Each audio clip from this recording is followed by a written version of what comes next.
Hello everyone, welcome back to one more vlog. ఇప్పుడు చూపించే recipe చింతాకు పప్పు. ఇది యాక్చువల్లీ మాకు చెట్లు ఉన్నాయి అక్కడ అత్త వాళ్ళకి ఇంటి దగ్గర.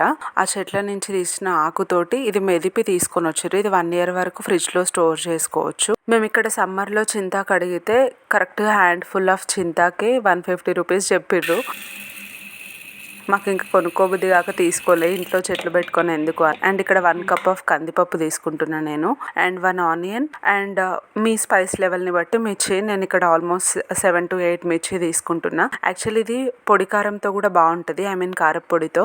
జనరల్లీ సమ్మర్లో అయితే కారపొడితో ప్రిఫర్ చేస్తారు, ఎందుకంటే పచ్చిమిర్చి ఎక్కువ తింటే స్టమక్లో బర్నింగ్ సెన్సేషన్ ఉంటుంది అని చెప్పేసి. బట్ ఇప్పుడు సమ్మర్ కాదు కదా, నాకు సమ్మర్ అయిపోయిన తర్వాతనే అత్త వాళ్ళు వచ్చి ఇది ఇచ్చిర్రు. సో నేను ఇంకా మిర్చి యాడ్ చేస్తున్నా. ఇక్కడ చూపిస్తున్నా కదా, ఈ బాక్స్ ఫుల్ ఆఫ్ చింతాకు 2000 రూపీస్ అంట. అండ్ ఇక్కడ పసుపు వేసేసి విజిల్కి పెట్టేస్తున్నా ప్రెషర్ కుక్ కోసము. పులుపు కాబట్టి చింతాకు ఈజీగా 4 to 5 విజిల్స్ పడతాయి ప్రెషర్ కుక్ అవ్వడానికి. అండ్ కందిపప్పుని ఉడకబెట్టుకోవడానికి నేను 4 cups ఆఫ్ వాటర్ తీసుకున్నా, ఎందుకంటే పులుపు కాబట్టి 3 cups ఆఫ్ వాటర్ సరిపోవు. అంతే కదా, ఓన్గా ఇంట్లో వండితే ఇదే అడ్వాంటేజ్. మాకు చింతపండు కొనుక్కోవాల్సిన అవసరం లేదు, చింతాకు కూడా కొనుక్కోవాల్సిన అవసరం లేదు. ఎప్పుడో మన వాళ్ళు చిన్నగా ఉన్నప్పుడు నుంచి ఉన్న చెట్లు కూడా ఉన్నాయంట.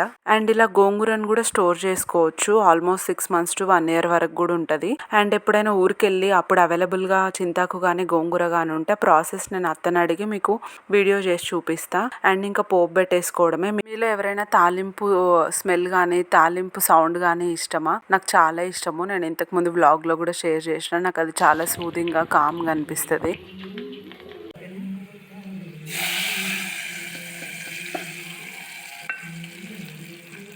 అండ్ మన చింతాకు పప్పు రెడీ అయిపోయింది. నేను ఇందాక చింతాకు వేసిన క్వాంటిటీ మీకు ఎక్కువ అనిపిస్తే మీరు ఇంకొంచెం తక్కువ వేసుకోవచ్చు, ఎందుకంటే నేను కొంచెం పులుపు లవర్. నాకు కొంచెం పులుపు ఫ్లేవర్ ఎక్కువ డామినేటింగ్ ఉంటే నచ్చుతుంది. సో నేను కొంచెం క్వాంటిటీ ఎక్కువ వేసిన. మీకు అంత ఎక్కువ అనిపిస్తే అందులో 3/4 వేసుకోండి. మీకు స్టిల్ మీ ఏరియాలో చింతాకు అవైలబుల్గా ఉంటే ట్రై చేయండి, చాలా చాలా ఎమ్మె ఉంటుంది. ఈ రెసిపీ షూట్ చేసింది సాటర్డే రోజు. సో నేను ఫాస్టింగ్, అందుకని మనకు పెట్టా టేస్ట్ చేయమని. చాలా ఎమ్మి కుదిరింది. నేను నైట్కి తిని చూసా. Thank you so much for watching. Try to like, share and subscribe.